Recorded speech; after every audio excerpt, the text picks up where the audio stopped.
Så står vi på Sonys stand her på IFA 2013, og vi har mødt faktisk kun den anden dansker, eller den anden dansktalende hernede. Det er dig, Ulrik, fra Sony i Danmark. Og vi er jo faldet lidt over den her væg fyldt med, hvad er det? Det er kameraer og mobiltelefoner i et, eller rettere sagt, det er faktisk i to.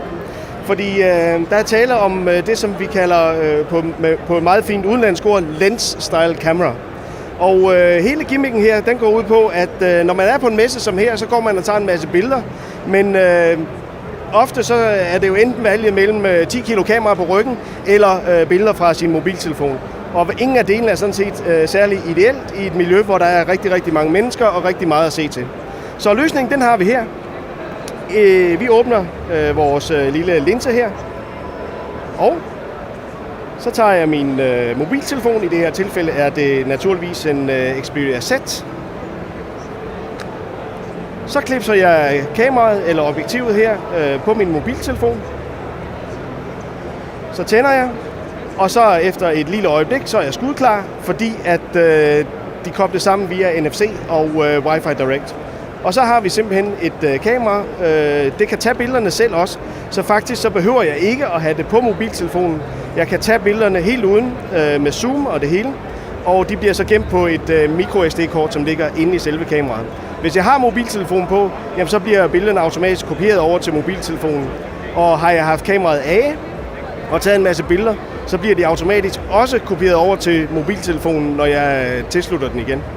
Super enkelt og nemt og lige til at have med i lommen. Jeg oplever faktisk, hvis vi skal tage sådan lidt en personlig vinkel på det hernede, Briller og jeg, vi er jo rundt og filmer rigtig meget, men vi tager også mange billeder til vores artikler, og vi har et meget stort professionelt Nikon-kamera med, men præcis som du siger, det er mange kilo at tage med, og hånden på hjertet, vi ender bare med at vælge smartphone, hver gang vi har den med i lommen hele tiden. Det er slet ikke lige så tungt, men jeg er ked af, som fotointeresseret, så er jeg ked af at nøjes med den kvalitet, der er. Det der er fordelen ved den der, som jeg forstår det, det er, at den har noget bedre glas på, og en bedre chip, som fanger et bedre billede.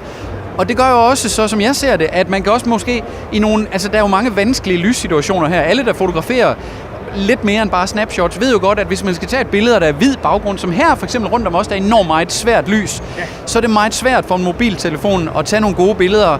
Oplever du, at den her hjælper den sådan, eller man kan ikke sige hjælper måske, men at den giver nogle også bedre billeder sådan under svære forhold? Det her er jo et rigtigt kamera i sig selv. Sony er jo en af verdens største producenter af kompakte kameraer, og det her er i virkeligheden bare et af Sonys gode kompakte kameraer, der er lavet om til et objektiv pakket pænt ind og lige til at sætte på mobiltelefonen. Men vi har den store kvalitet med en ordentlig sensor, så der slipper noget lys igennem og en ordentlig lysregulering. Og i det her tilfælde, så er det så også en model med 10 gange zoom. Vi har også et alternativ, som er klipset op herovre på væggen. Det er den her. Det er den mere seriøse del. For de, der kender vores kamera i forvejen, så er der tale om en RX100, der er kommet ned i det samme koncept. RX100 er et af de mest populære kameraer i den høje ende af kompakte kameraer for vores vedkommende i år. Den har Carl Zeiss optik, og det betyder altså, at man kan få virkelig, virkelig gode billeder, semi-professionelle billeder, uden at skulle slæve det hele med.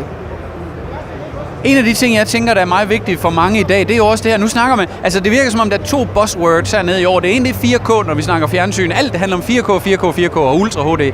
Og den anden ting, det er connectivity, som jo vel stadigvæk mangler et godt dansk ord. Men det her med, at man har forbindelse til nettet hele tiden. Og en af de ting, jeg synes, der er super ærgerligt ved de gode kameraer, altså klassisk old school spejlerflex-kameraer, det er jo, at det workflow, der er med det, det er super omstændigt i dag. Vi tager billeder, vi skal hjem på computeren med dem, vi skal uploade dem, de fylder enormt meget og sådan noget. Men når vi tager billeder med mobiltelefonen, så kan vi bare uploade dem med det samme. Vi deler billeder hernede fra på Instagram med det samme, vi tager dem.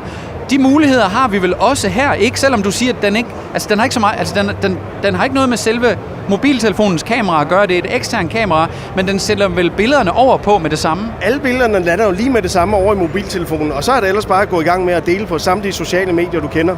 Udover det, så har vi faktisk også kameraer i vores Next-serie af kompakte spejlløse kameraer, som har direkte adgang til for eksempel Facebook ved hjælp af apps i kameraet. Så er der er Wi-Fi, og så er der en Facebook-app, som automatisk uploader dine billeder efterhånden, som du tager dem til Facebook. Så deling på sociale medier med kamera, jamen det er blevet meget, meget nemmere. Men det er klart, med mobilen er det super fleksibelt, fordi der har du alle de apps til deling, som du kender i forvejen, og du er i forvejen logget ind på, når du står med telefonen i hånden.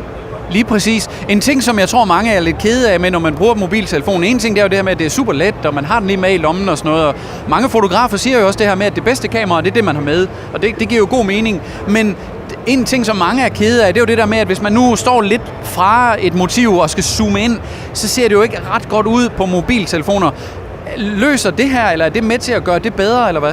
Ja, det gør det jo, fordi her taler vi jo om rigtig optisk zoom. Det er jo ikke et digital zoom, hvor at du bare mister opløsningen, når du zoomer ind. Det er rigtig optisk zoom, det er rigtig optik, der sidder i. Så du har alle de fordele, du har ved både den kompakte størrelse og transportabiliteten af mobiltelefonen, samtidig med, at det er reelt et rigtig kompakt kamera, du har taget med dig ud, og derfor tager det super gode billeder.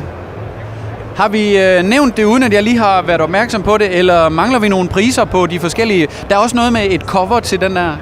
Jamen, der er også noget med et cover til den her, som vi kan kigge på. Hvis man nu for eksempel har købt den nye Xperia Z1-telefon, som jo er blevet hypet rigtig meget i de sidste par dage, jamen så er der et cover til den, som når man netop skal ud og rejse, så sætter man telefonen i det cover, en hardcase simpelthen, og så er objektivet lige til at klikke på, uden at man skal have den her uden at man skal bruge det her universalbeslag. Og så går det endnu hurtigere at få taget billederne. Men det er jo skidesmart, fordi en af dine kolleger, som holdt en kæmpestor event i juni måned i London, viste jo en version af deres mobiltelefon med lidt, kan man sige, sammensmeltede version af det her, hvor de havde lidt bedre indbygget zoom og et rigtigt objektiv, der sådan kommer ud af kameraet. Og det der er ulempen der, det er altså den tager rigtig gode billeder, men den kan man ikke have i en lomme. Her, der, som jeg opfatter det der, hvis jeg skulle bruge det, så ville jeg have min mobiltelefon i lommen hele tiden, og så ville jeg have den der i en lomme, en anden lomme eller en taske eller noget, og så er det jo nemt lige at klipse på. Det tager 5 sekunder at få det til at sidde, og så er man skudklar. Man behøver ikke vente på, at mobiltelefonen eller appen starter op. Man begynder bare at skyde, og så kan appen ellers følge med. Og så når begge dele de har fundet hinanden, jamen, så begynder kameraet bare at kopiere billeder ind, samtidig med, at du kan fortsætte med at tage billeder. Priserne på det her, de ligger fra omkring 1.500 kroner for den enkle model, og omkring 5.000 kroner for den store model med Carl Zeiss-optikken, den mere professionelle. Det er lige til julegaverne, og jeg er slet ikke i tvivl om, at der vil være nogle professionelle grupper. Altså, der findes jo folk, som dagligt tager rigtig mange billeder, der bare skal være i fornuftig kvalitet. For eksempel ejendomsmælere. Det vil være helt oplagt for dem at have den her lige at klips på og tage nogle gode billeder, og så er det jo høvlet afsted billederne hjem til kontoret, for eksempel. Men hvornår kan vi købe dem i Danmark? Det kan du om en måned. Den er klar til salg lige fra begyndelsen af oktober. Jeg tror, vi skal se, når vi kommer hjem, om vi ikke kan fedte os til at få sådan nogle her til anmeldelse på Living Smart TV, så vi kan prøve dem, og så kigge lidt ekstra på billedkvaliteten, og måske, hvis vi er heldige, kan sammenligne lidt med de andre her. Den hvide, den har du ikke rigtig nævnt. Den virker sådan lidt bling-bling-agtig. Hvad er det for en? Jamen, det er sådan set bare naturligvis en version af den sorte her til dem, der har købt sig en hvid telefon. Og hvorvidt at det tiltaler de danske forbrugere, det får vi vel at se, når den kommer på markedet. Ja. Super. Tak for det.